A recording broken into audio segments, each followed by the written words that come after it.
Hello, welcome again to my channel. आज का हमारा वीडियो लेक्चर है थ्योरीज़ ऑफ कैपिटल स्ट्रक्चर के बारे में। ये कैपिटल स्ट्रक्चर की थ्योरीज़ का फर्स्ट पार्ट है, पार्ट 1। कैपिटल स्ट्रक्चर थ्योरीज़ हमारे बताते हैं कि एक कंपनी को अपनी बिजनेस एक्टिविटीज़ फाइनेंस करने के लिए इक्विटी कैपिटल और डेब्ट कैपिटल का कैसा कॉम्बिनेशन तैयार करना चाहिए। ऑप्टिमल कैपिटल स्ट्रक्चर हमें बताता है कि डेब्ट कैपिटल और इक्विटी कैपिटल का वो कौन सा बेस्ट कॉम्बिनेशन है जिसके ज़रिए कंपनी अपनी कॉस्ट ऑफ कैपिटल को मिनिमाइज कर सकती है और अपनी टोटल वैल्यू को इंक्रीज़ कर सकती है। तो optimal capital structure is a mix of debt and equity capital that minimize the cost of capital and maximize the total value of the firm। हमारे पास कैपिटल स्ट्रक्चर थ्योरीज में 4 theories आती हैं। बहुत सारे ऑथर्स का, रिसर्चर्स का इसमें contribution भी है। यहाँ पे 4 थ्योरीज कैपिटल स्ट्रक्चर की हैं: net income approach, net operating income approach, the traditional approach, मोदिग्लियानी and Miller approach. ये 4 अप्रोचेज होती हैं कैपिटल स्ट्रक्चर की। These theories explain the relationship between capital structure, cost of capital and the total value of the firm। अब capital structure की ये 4 theories को 2 parts में divide किया गया है, जिसमें फर्स्ट कैटेगरी आती है relevant theory of capital structure. Relevant theory of capital structure बताते हैं कि एक कंपनी डेब्ट कैपिटल को ज़्यादा यूज़ करके अपनी total value of the firm बढ़ा सकती है, इंक्रीज कर सकती है, और साथ ही साथ कंपनी अपनी कॉस्ट ऑफ कैपिटल को डिक्रीज कर सकती है। तो रिलेवेंट थ्योरीज में आती है net income approach and traditional approach. ये दोनों ही अप्रोच का मानना है कि अगर कोई कंपनी डेब्ट कैपिटल यूज़ करती है, फिनेंशियल लीवरेज यूज़ करती है, तो उसका प्रभाव, उसका इफ़ेक्ट सीधे सीधे कंपनी की value of firm and cost of capital पर पड़ता है। दूसरी कैटेगरी हमारे पास आती है irrelevant theory of capital structure. इसमें हमारे पास 2 थ्योरीज हैं, net operating income approach and मोदिग्लियानी and millers approach. Irrelevant theories का कहना है कि एक कंपनी अगर अपने कैपिटल स्ट्रक्चर में डेब्ट का ज़्यादा यूज़ करती है, फिनेंशियल लीवरेज का इस्तेमाल करती है, तो उसका कंपनी की total value of firm and cost of capital पर कोई भी प्रभाव नहीं पड़ेगा। यानी कि आप ज़्यादा डेब्ट कैपिटल यूज़ करके टोटल वैल्यू ऑफ फर्म को नहीं बढ़ा सकते, कॉस्ट ऑफ कैपिटल को नहीं घटा सकते, कोई प्रभाव नहीं पड़ेगा। इसलिए ये दोनों theories irrelevant theory of capital structure में आती हैं। तो हमारे पास अब 2 कैटेगरी हो गई है कैपिटल स्ट्रक्चर की, theory of relevant and theory of irrelevant. दोनों ही कैटेगरीज में 2-2 अप्रोचेस हैं, और टोटल हमारे कैपिटल स्ट्रक्चर में ये 4 थ्योरीज आ जाती हैं। ये पार्ट 1 हमारा कंप्लीटली डिस्कस करता है नेट इनकम अप्रोच के बारे में, जो कि हमारी relevant theory of capital structure है। नेट इनकम अप्रोच कंट्रीब्यूट की गई थी डेविड ड्यूरेंट के थ्रू अराउंड 1952 में। डेविड ड्यूरेंट का मानना था, he suggested that a firm can increase its total value and can decrease its weighted average cost of capital by using more डेब्ट capital. David Durand ने सीधे सीधे कहा कि अगर कोई कंपनी अपने कैपिटल स्ट्रक्चर के अंदर, अपने कैपिटल स्ट्रक्चर में डेब्ट कैपिटल का ज़्यादा इस्तेमाल कर रही है, तो इसके ज़रिए वो कंपनी अपनी टोटल वैल्यू ऑफ फर्म को बढ़ा सकती है और उस कंपनी की कॉस्ट ऑफ कैपिटल भी डिक्रीज़ हो जाती है। यहाँ पर डेविड ड्यूरेंट ने जिस कॉस्ट ऑफ कैपिटल के डिक्रीज़ होने की बात की है वो है WACC, यानी weighted average cost of capital. होता क्या है ये? Weighted average cost of capital is the average rate that a company expects to pay to finance its assets। जैसे कि कंपनी की कैपिटल में इक्विटीज़ होते हैं, प्रेफरेंशियल होल्डर्स होते हैं, डिबेंचर्स होते हैं, राइट, लोन्स होते हैं। तो ये जितने भी कैपिटल के सोर्सेज हैं, हर एक सोर्सेज पर कंपनी की कितनी कॉस्ट आ रही है, इक्विटीज़ पर डिविडेंड पे करना पड़ता है, प्रेफरेंस को भी डिविडेंड पे करना पड़ता है, डिबेंचर्स को, लोन्स पर भी इंटरेस्ट रेट्स की पेमेंट होती है। तो these are the cost for company to finance its activities. ये सभी कॉस्ट का जब हम एक एवरेज रेट निकाल लेते हैं तो वो हमारा बन जाता है average weighted average cost of capital. Weights देकर, वेट्स प्रोवाइड करके, जिसकी कॉस्ट ज़्यादा है उसको वेट ज़्यादा मिलते हैं, राइट। तो डिविडेंड, ड्यूरेंट डिविडेंड का सीधा सीधा मानना है कि अगर कंपनी अपने कैपिटल स्ट्रक्चर में डेब्ट कैपिटल, फिक्स्ड कॉस्ट कैपिटल का ज़्यादा इस्तेमाल करेगी तो कंपनी की टोटल वैल्यू इंक्रीज हो जाएगी और कंपनी की कॉस्ट ऑफ कैपिटल डिक्रीज हो जाएगी। इस थ्योरी की कुछ अजम्पशंस है। फर्स्ट अजम्पशन आती है द कॉस्ट ऑफ डेब्ट is less than the cost of equity, यानी कि डिबेंचर्स पर ऑब्वियसली हम हमेशा एक फिक्स्ड रेट ऑफ इंटरेस्ट पे करते हैं, राइट, जो कि इस वजह से इसमें कहा गया है कि कॉस्ट ऑफ डेब्ट is less than the cost of equity. Profit बढ़ेगा तो इक्विटीज़ पर डिविडेंड भी आपको ज़्यादा पे करना पड़ेगा, उनकी कॉस्ट बढ़ेगी। देयर आर नो टैक्सेस, कोई भी टैक्स एग्जिस्ट नहीं करते हैं। एंड लास्ट इसकी एक नेक्स्ट एग्जम्पशन है the risk perception of investors doesn't change by the use of डेब्ट। जो हमारे इन्वेस्टर्स हैं, जो हमारे इक्विटीज़ हैं, उनका रिस्क परसेप्शन पर कोई प्रभाव नहीं पड़ रहा है अगर एक कंपनी फिक्स्ड कॉस्ट कैपिटल यानी कि डिबेंचर्स का ज़्यादा इस्तेमाल कर रही है।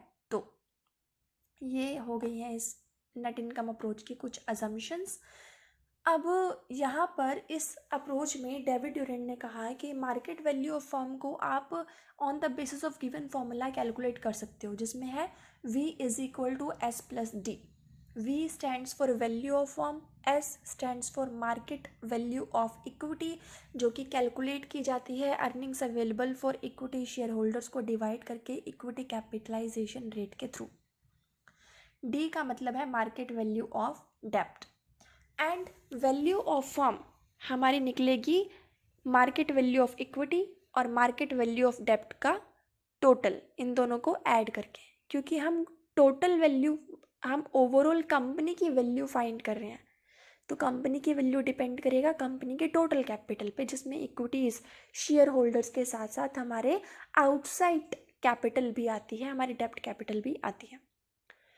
Overall cost of capital means के stands for overall cost of capital. ये कैलकुलेट की जा सकती है EBIT, earning before interest and taxes को डिवाइड करके वैल्यू ऑफ फर्म के थ्रू। ओके, तो ये हमारा फॉर्मूला है on the basis of net income approach. यहाँ पे डेविड ड्यूरेंट का मानना था कि जैसे मान के चलिए एक कंपनी अपने कैपिटल स्ट्रक्चर में इक्विटीज़ एंड डेब्ट का 50-50 रेशो यूज़ कर रही है, 50% इक्विटी कैपिटल एंड 50% डेब्ट कैपिटल। अब ड्यूरेंट ने कहा कि अगर हम इस रेशियो को चेंज करके 20:80 कर दें, मीन्स 20 इक्विटी और 80 डिबेंचर। अब इसका प्रभाव कैसे पड़ेगा? मान के चलिए अगर कोई कंपनी 10 रुपये का प्रॉफिट कमा रही थी, ओके, 10 रुपये का प्रॉफिट है, और कंपनी के पास जितने इक्विटी हैं उतने ही डेब्ट है, यानी कि 1:1 बराबर बराबर रेशियो है, 50:50, 50-50%। ओके, तो अब क्या होगा, ये 10 रुपये दोनों में अगर हम बांटते हैं तो इक्विटीज़ के पास कितना हिस्सा जाएगा? अगर एक कंपनी के पास 5 इक्विटी शेयर होल्डर हैं तो कंपनी के पास कितना, एक शेयर पे कितना हिस्सा जाएगा? वो 10 रुपये 5 इक्विटीज़ में अगर हम डिवाइड करते हैं तो एक शेयर होल्डर को 2 रुपये मिल रहे हैं, है ना।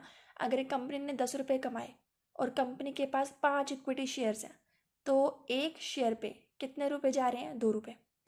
अब यही आप मान के चलिए कि हम इक्विटीज़ को रिड्यूस कर देते हैं, टू पे ले आते हैं। जैसे सेकेंड रेशियो था हमारा 20:80, तो अगर एक कंपनी में सिर्फ 2 ही इक्विटीज़ हैं, 2 ही शेयर्स हैं, तो यहाँ पे वो 10 रुपये अब जब बांटोगे तो एक शेयर पे कितने रुपए जाएंगे? 10 रुपये divided by 2 number of share. तो यहाँ पे एक शेयर होल्डर को 5 रुपये का प्रॉफिट मिल रहा है। तो कॉन्सेप्ट बहुत ही आसान है, जितने कम लोग होंगे तो उतना ही एक पर्सन के हिस्से में ज़्यादा प्रॉफिट का शेयर आएगा, है ना। तो नंबर ऑफ शेयर अगर आप रिड्यूस कर देते हो तो आपका वैल्यू जो है इक्विटीज़ का, आपका जो अर्निंग पर शेयर है, पर शेयर अर्निंग आपका इंक्रीज हो जाता है। एक प्रैक्टिकल क्वेश्चन के थ्रू हम इस कॉन्सेप्ट को और भी बेहतर तरीके से यहाँ पे समझने की कोशिश करेंगे। मानिए कि earning before interest and tax है कंपनी के पास 1 लाख, कंपनी की डेप्ट कैपिटल है 3 लाख की, और कंपनी डेप्ट डिबेंचर्स पर इंटरेस्ट पे कर रही है 10% का, साथ ही साथ cost of equity equity capitalisation rate आपको गिवन है यहाँ पे 14%। तो इसके कॉन्सिक्वेंसेस क्या है इस सिचुएशन के? EBIT है हमारे पास 1 लाख, डिबेंचर है 3 लाख, 3 लाख पे 10% इंटरेस्ट दे रहे हैं, इंटरेस्ट आपका डिडक्टेबल है टैक्स पर्पज़ के लिए।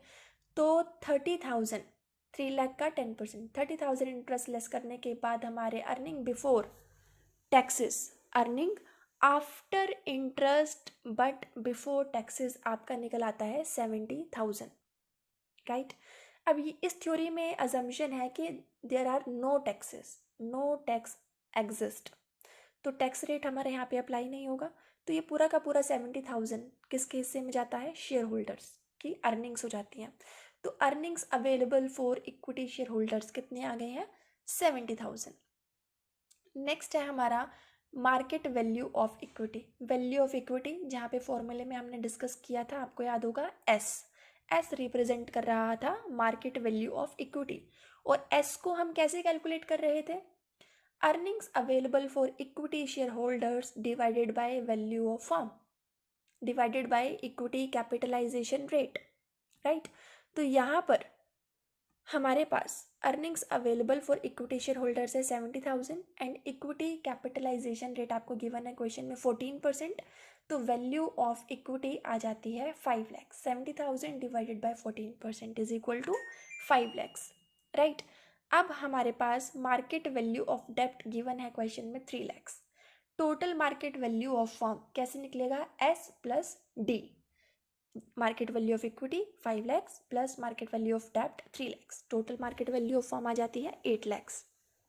सो ओवरऑल कॉस्ट ऑफ कैपिटल अब हम यहाँ पे निकालेंगे तो उसका फॉर्मूला होता है earning before interest and taxes divided by value of firm, EBIT divided bye V। EBIT हमारे यहाँ पर है 1 लाख की, क्वेश्चन में आपको गिवन थी, earning before interest and taxes 1 lakh, इसको डिवाइड करते हैं total value of firm 8 lakh से, तो हमारे पास ओवरऑल कॉस्ट ऑफ कैपिटल आ जाती है 12.5%।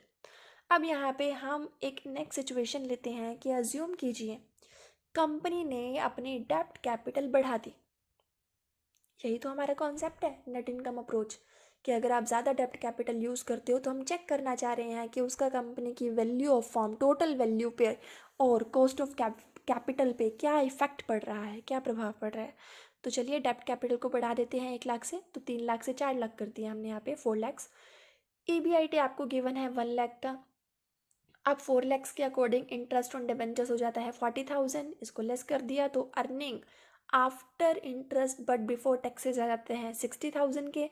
टैक्स एग्जिस्ट नहीं कर रहे हैं इस थ्योरी की अजम्पशन के बेसिस पर। शेयर होल्डर्स की अर्निंग है हमारे पास अब available, earnings available for equity share holders is equal to 60,000। Market value of equity shares कैसे निकालेंगे हम? Earnings available for equity share holders divided by equity capitalisation rate that is 14%। तो हमारी वैल्यू ऑफ इक्विटी आ जाती है 4,28,570 रुपी approx. Market value आपको डेप्ट given थी 4 लैक्स की, तो total market value of firm हमारी हो जाएगी market value of equity that is 4,28,570 plus market value of डेप्ट दैट इज 4 लैक्स। तो total market value of firm is equal to 8,28,570 rupee. अब हम निकालते हैं ओवरऑल कॉस्ट ऑफ कैपिटल, जिसका फॉर्मूला है EBIT divided by total value of the firm. EBIT हमें given है 1 लाख की and total value of the firm हमारी हो जाती है 8,28,570 रुपी। डिवाइड करेंगे तो आपको ओवरऑल कॉस्ट ऑफ कैपिटल निकल के आता है 12% अप्रॉक्स। तो अगर हम दोनों ही सिचुएशंस को, दोनों ही क्वेश्चंस को कंपेयर करते हैं तो हमें ये पता चलता है कि डेप्ट कैपिटल जैसे ही हमने 1 लाख से बढ़ाई तो हमारी market value of firm, total value बढ़ जाती है 8 लाख से 8,28,570 रुपी हो जाती है। और जो overall cost of capital company की प्रीवियस सिचुएशन में 12.5% थी, वो भी रिड्यूस होके 12% अप्रॉक्स हो जाती है। So means increase in debt capital is lead to increase in the total value of the firm and lead to decrease in the overall cost of capital of the firm, right? So यही है हमारी net income approach which was propounded by the David Durant. आज के video session में मेरी side से इतना ही. आप प्रैक्टिस करते रहिए. Thank you. Have a good day.